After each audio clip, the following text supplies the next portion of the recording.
नमस्कार साथियों, biography channel पर फिर से आप लोगों को और एक नए वीडियो में स्वागत है। आशा है आप लोग अपने जीवन में खुश होंगे, मस्त होंगे और मजे में भी होंगे। हमने आज फिर बॉलीवुड की बैकग्राउंड से जुड़ी हुई और एक नई किस्से से आप सभी को रूबरू कराने वाले हैं। बॉलीवुड के बैकग्राउंड में अनगिनत किस्से कहानियां छुपी हुई होती हैं जो कि आम जनों तक नहीं पहुंच पाते हैं। हमारे चैनल पर हम कोशिश करते हैं उन्हीं किस्से कहानियों को आपके सामने लाने की। तो चलिए कहानियों पर चलते हैं, शुरू करते हैं बॉलीवुड के बैकग्राउंड से जुड़ी हुई, छुपी हुई और एक नई किस्से। 63 साल पहले आया भोजपुरी का पहला गीत। राष्ट्रपति के कहने पर लता मंगेशकर ने दी थी आवाज। आज भी कॉल्ट है ये गाना। First Bhojpuri song. Bhojpuri cinema का पहला गाना आज भी कॉल्ट माना जाता है। इस ऐतिहासिक गाने को तत्कालीन राष्ट्रपति डॉक्टर राजेंद्र प्रसाद के अनुरोध पर लता मंगेशकर ने अपनी आवाज दी थी। 1963 में आया भोजपुरी सिनेमा का पहला ऐतिहासिक गाना। राष्ट्रपति डॉक्टर राजेंद्र प्रसाद के अनुरोध पर लता मंगेशकर ने गाया।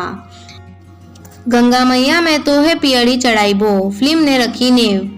हमारे देश में अलग अलग क्षेत्रीय भाषाओं का अलग अलग संगीत है।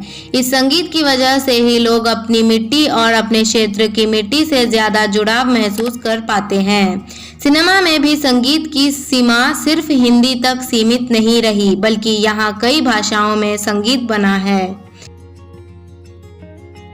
पंजाबी, तमिल, तेलुगु, कन्नड़ समेत भोजपुरी भाषाओं में संगीत आज क्षेत्रीय संगीत नहीं रहा। इसकी पहचान अब राष्ट्रीय और अंतर्राष्ट्रीय सतह पर है। आज बात भोजपुरी सिनेमा की उस पहले गाने की है जिसके बनाने की कहानी बड़ी दिलचस्प है। कौन सा था भोजपुरी का पहला गाना? दरअसल आज भोजपुरी के जिस पहले गाने की बात हम कर रहे हैं वो 63 साल पहले आया था, जब भोजपुरी सिनेमा का पहला गाना था गंगा मैया में तोहे पियड़ी चढ़ाइबो। गंगा मैया में तोहे पियड़ी चढ़ाइबो। जी हाँ, साल 1963 में आई फिल्म गंगा मैया में तोहे पियड़ी चढ़ाइबो का टाइटल सॉन्ग और फिल्म के गाने भोजपुरी सिनेमा के पहले गाने माने जाते हैं। इस गाने को किसी और ने नहीं बल्कि लता मंगेशकर ने आवाज दी थी। लता दीदी के साथ गाने को उनकी बहन उषा मंगेशकर ने भी गाया था। बड़ी बात यह है कि फिल्म के लगभग ज्यादातर गाने लता मंगेशकर ने ही गाए थे। हालांकि लता के फिल्म के इन गानों को आवाज देने के पीछे की कहानी भी कुछ और ही थी। कैसे बनी भोजपुरी फिल्म? दरअसल लता मंगेशकर के फिल्म के title track first Bhojpuri song को गाने के पीछे की कहानी अलग थी। 1950 के दशक में देश के पहले राष्ट्रपति के रूप में डॉक्टर राजेंद्र प्रसाद ने कार्यभार संभाला। उस दौर में उनका पटना में आना जाना लगा रहता था।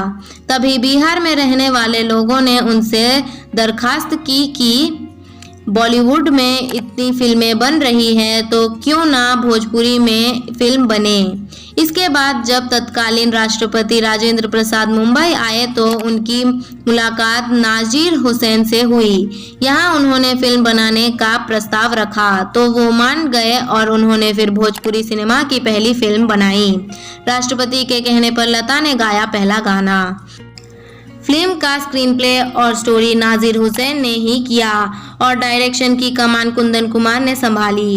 वहीं फिल्म के संगीत की जिम्मेदारी शैलेंद्र कुमार और चित्रगुप्त को मिली।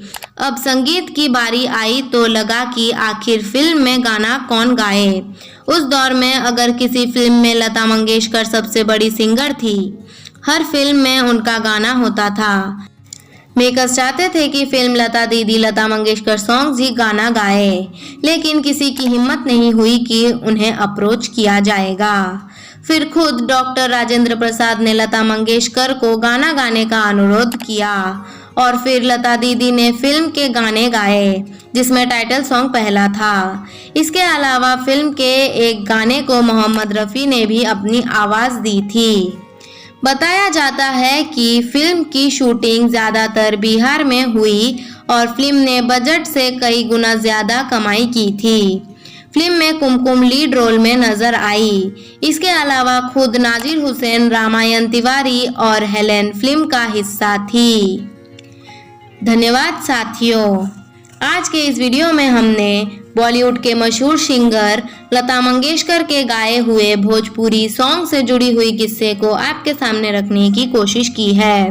उम्मीद है दोस्तों वीडियो आपको ज़रूर पसंद आई होगी। वीडियो पसंद आए तो लाइक कर दीजिएगा, चैनल पर नए आए हैं तो प्लीज़ एक सब्सक्राइब कर दीजिएगा। मिलते हैं नेक्स्ट वीडियो में। धन्यवाद।